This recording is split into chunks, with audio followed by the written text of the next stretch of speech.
Good afternoon, and thank you for joining us. I'm Robin Kazmarek, and I'm here with one of our wonderful students, Maeve Ashbrook, and we're going to talk with you today about how Elon students research and secure internships.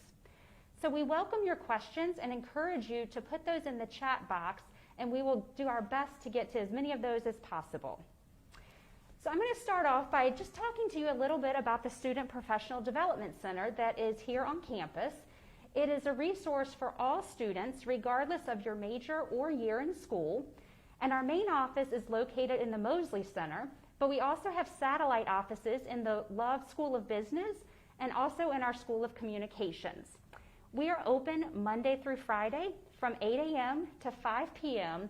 And right now, due to COVID, we are hosting all of our events and meetings virtually to ensure physical distance and safety. So Maeve, can you please introduce yourself and tell us a little bit about where you're from, your grad year, your major, all of that? Okay, so like you said, my name is Maeve Ashbrook and I am a junior. However, I'm a junior graduating in the winter of 2021. So that would be 2 semesters left for me, which is very sad. I am originally from Wichita, Kansas, so pretty far away from here, and I am a journalism major with a minor in computer science. Great. Yeah. So, Robin, would you first start off by talking a little bit about when students, or Elon students specifically, start the process of researching potential internships? Sure. So at Elon, it's very unique because our business students and our School of Communication students are required to do an internship as part of their graduation requirements. However, in the College of Arts and Sciences, it varies by the degree and the major. So because of that, there's also not really a typical timeline of when our students begin that search process. It really does depend on your particular major, but we encourage students to start the process very early, even their first year, by connecting with the SPDC, talking with their faculty members, building that network, because that will certainly help ease the process over the next few semesters to ensure that you find that dream internship. So, Maeve, tell us a little bit about the internship that you recently had that was amazing. It was amazing. So, like you said, kind of a little bit on the timeline. I started my freshman year, second semester, and so I did this internship as a leaving freshman Elon coming into sophomore year, Elon sophomore. So I worked at Cake TV, which is a local news station in Wichita, where I'm from. While that does not sound the most exciting, it was very exciting. I shadowed reporters every day, so I covered flooding, I covered a ditch being drained, which doesn't sound exciting, but it is, some protests, just, different things that make my community one that I love. And it was one of the most successful things because I really got to know my colleagues and the news director that I worked with, and they let me actually air a lot of stories that I did myself on the 6 o'clock news, and then those would go on the morning news as well. So it was a great experience, and I also did it as a freshman, so it really shows how Elon can prepare you to get out there if you really want to get out there early. And one thing that does help us prepare is the SPDC, so can you tell us and any admitted prospective students, what does the SPDC offer students when we're looking to apply to internships and research those? Yes, so the SPDC, as I mentioned, we are a resource for all students, regardless of major or year in school. And we use something called the Elon Job Network, which all students automatically have an account with from the day that they are admitted. And what this is it is a resource where you can upload a copy of your resume, you can schedule appointments with individuals in the SPDC, you can search for jobs and internships. It's also where we post information about upcoming events. So for example, just last week we did a Jobs and Internships Expo, and all of the details are listed in EJN for that. We also work very closely with faculty around campus, and we are regularly giving faculty our class presentations that faculty have invited us to come in and do. We work with student organizations and do presentations and different sessions, maybe on resume writing. We also work very closely with offices around campus and post things on digital boards, our social media accounts. So it's really hard to not be connected to the SPDC because we have so many arms that we're out there connecting with students. and I would say we have a question that's come in. May I see the online job tool now? Okay. So yes, you can go to the SPDC website and see Elon Job Network. You will not be able to navigate through the system unless you've already been admitted and set up as a student at Elon. But you can go and at least see what our resources are on the SPDC website.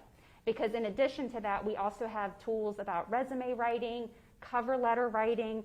We do mock interviews with students, and we have an online tool where you can practice interviewing. So you would be able to see all of those resources. Yeah. So a common question that we get from students is, are they assigned to a staff member with SPDC? And no, you are not assigned to a specific staff member. However, we are sort of grouped based on college and school. So we have a team of staff that work with our College of Arts and Sciences students, a team that work with our School of Business, and a team that work with our School of Communications. Of course, you can work with anyone, but those individual staff members are well versed in the needs and sort of the nuances of those particular industries. And another question that we often get is, are internships required? So you've heard from Maeve about the amazing experience that she had, but not all students are required to do internships. So at Elon, if you are going to major in the School of Communications, like Maeve, or in the School of Business, you are required to complete an internship for your graduation. The College of Arts and Sciences, again, is not required, but there are some majors within the College of Arts and Sciences that do require that. So it would be very advisable to look at your degree audit early on, talk with your faculty advisor to make sure that you're planning out your course schedule, and then also work with someone in the SPDC because we can help you sort of navigate the process of searching for that internship. So unfortunately, I can't say yes or no. It really depends on your specific major. So Maeve, now that you've completed an internship and you can really kind of appreciate the value of what that brings, what are some of the benefits that you saw from being in an internship? Well, first of all, and just to clarify, I did do mine for credit. So I did it through the school, and it was registered, and so I've completed that, which, first of all, doing it so early is great because you kind of have that, not that I'm not planning on doing more, I'm currently in the process of applying now, but you kind of get one little tick that you could say, yep, I at least did that, and I'm good to go. Otherwise, just the professional skills of working in an environment, and specifically for me a newsroom, where I wish to work later, you learn so much about the industry, you learn so much about yourself, and I was able to bring that back to Elon and serve at a leadership position in our on-campus newsroom, which is Elon News Network, where I work pretty much every single day for countless numbers of hours, but I was better able to bring the skills that I learned, bring them here, and better operate and serve our campus community, not only within the organization, but informing and telling the stories of this community better. Also, one thing that we talk about a lot is, the work-life balance, and I think one thing Cake taught me is that even people who are professionals, we all have to breathe, and especially in journalism, that is such a go, go, go, go, go, we never stop industry. But one of the things I would stop and ask everyone I shadowed is, what do you do for fun? What are your weekends like? And I think they really press the importance of, you need to take time for yourself. You need to relax. And one thing I adopted from one of the reporters there is sitting down, watching 20 minutes of How I Met Your Mother, and then going to sleep. Just like taking little things that you need for yourself to be able to operate at such a high pace. So I would say that also watching them balance that, and also having to balance that as an intern, even though I didn't work as many hours as them, was extremely valuable. Right. That's great advice because once you get onto campus, you'll be in classes, you'll be doing extracurricular things, you might also be in an internship, and so how do you keep that balance going and really making sure that you're not overloading yourself or stretching yourself too thin? So that's great. I saw that a question had popped in about our mock interviews, and how those work is if you're going to do one with a staff member. Right now they're all virtual, but they're about a 30-minute session, and we'll spend 15 to 20 minutes mock interviewing. So if Maeve and I were doing it, I would literally be asking her interview questions. She would be responding to them. And then at the end, I would provide her feedback on how she was answering, body language. We look at all of that. There's also an online tool where you can do it all electronically and then get feedback, kind of like a virtual reality sort of thing. So let's see. Also, can students fulfill internship requirements while studying abroad? Great question. And you might be able to tell us some about friends that have done this, maybe. Well, I'm trying. You go first. Yes. I'll try to. Okay. So yes, you absolutely can do that. We have students intern all around the world every semester. And some of that they find on their own through connections or through postings that they find online. Other internships are part of Elon-approved programs. And so a student might be studying abroad as part of an Elon academic program, and there's an internship component built into that. So both of those ways are very common, and both of those can transfer credit back to the university in order to meet some type of graduation requirement. Yeah, and I just have two examples that I'm thinking of, both within the School of Communications, because that is where I come from. But one, I had a very good friend who graduated last year who I believe it was the BBC. Okay. She worked there in London, and it was during her semester abroad, and that was one of her internships. Also, there is an alum that an organization that I'm a part of invited in last week to come talk to us, actually, as a part of the job search. And he had interned with an Elon program, Elon in LA and Elon in DC, with part of the interruption on ESPN where he now works. That's how he got his job. So those are just two examples I can think of where someone was studying abroad and an internship was just a part of that. Yeah, that's great. Thank you. So Maeve, can you tell us a little bit about how transportation works? Because not all students have access to a vehicle, but many of them might be interning in places kind of right off campus. So how would you suggest they get to those sites? I did not have a car freshman year. I do have one now, thank goodness. But there are really a lot of options. Elon does a great job. The one that I can never hype up enough is the BioBus. So it's our system, and it runs through not only campus, but all the way through Burlington. So if you're not super familiar with the area, Elon is right next to a town or city, I don't remember which one it is, called Burlington, where we have Target, McDonald's, Dillard's, different things where you need different things. But the BioBus stops at a lot of those places. And so a lot of times you could get off on the BioBus and probably be able to walk to an internship site within the community. Also, there's Uber, Lyft, and Zipcar. You could do a Zipcar membership and actually rent a car off campus for a certain number of hours and drive it. Yes. So another question has come in that's asking, are most internships paid? So that is a great question. And it's really a mixed bag. So many internships are paid, and those are wonderful because you do have that extra benefit of the financial income. Many internships are also unpaid, which are still very beneficial because you get that great experience. We will, at Elon, work with you if you wish to count any of those for academic credit. So sometimes there's a little confusion. Students think if I'm getting paid for my internship, I cannot earn academic credit. But we at Elon, we will allow you to work from both of those sides. So I can't give you an exact number of paid versus unpaid, but all of them are very solid experiences. So I'd encourage you, don't look away from something simply because it's not paid, because you may miss a great opportunity and it's something that could lead to a future position down the road. Yeah, that's okay, so another one. What would you recommend one internship? Oh, would you recommend one internship each year? So again, that's going to be major specific. I would say one every year is a lofty goal because for a couple of reasons. And sorry, my mask is slipping off. One, a lot of internships require that you be a certain course level, meaning like freshman, sophomore, junior, senior. Some of them also require that you have completed up through a certain level of academic coursework. So if that's the case, then you may not be able to do an internship until junior or senior year. There's also the balance of, are you prepared academically, as well as do you have the time in your schedule? Because there are certain courses that you will be required to take as a first-year student, and you can tell us some about those. And so your schedule may not allow you the time to do an internship.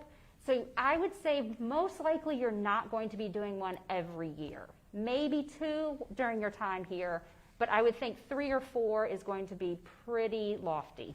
That's also, to kind of add to that, that was my thought process after doing one my freshman year. The big thing was, what do you want to do sophomore year, summer? Are you going to do something else? And I actually took, going back to that work-life balance, made the executive decision pre-pandemic, so the pandemic might have swept my other decision under the rug, but I decided to take a summer for myself. I felt like I'd been going very fast, and I've been going long hours all the time, and I've also chosen not to study abroad, so my thought was that I was going to do a traveling summer.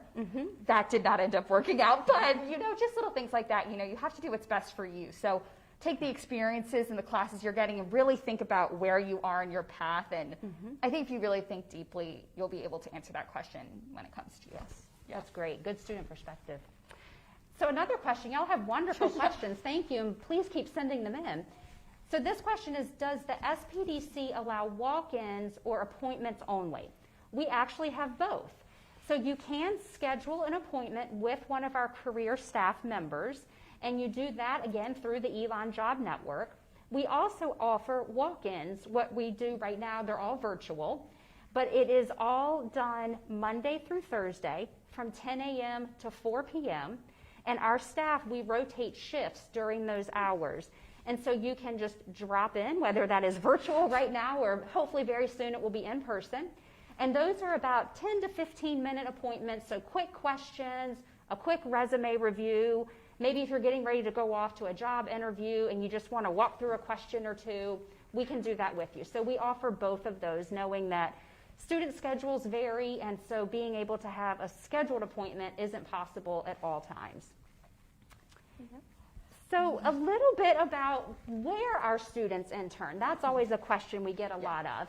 And so I've kind of looked through our list, and a few top places that stuck out to me were obviously Cake, where you've been working, NBC, SiriusXM, the New York Mets, Ernst & Young, PepsiCo, the U.S. Department of Defense, various Broadway productions up in New York City, and also right now we have a young man interning with the Los Angeles Department of Public Health, which I thought was very timely given the pandemic and everything that's going on. So as you can see, we've got a wide variety of opportunities all around the country. And what may be shocking is sometimes students that you wouldn't expect to be in certain majors and areas are doing these interns. So for example, the student that's at the New York Mets might be doing something in marketing, when you might be thinking that, oh, that's probably a sport management student, and it could be marketing. So our students are very marketable to internship sites, and we continue to be very impressed with the opportunities that they're securing. So Maeve, what is the best piece of advice that you can offer to a first-year student? Oh goodness. I actually really like this question. I would just say kind of an anecdote. I really wasn't planning on applying to any of my freshman year. I'd done a lot of work, and again, work-life balance. I was trying to decide, do I want to relax? Do I want to get a more casual job?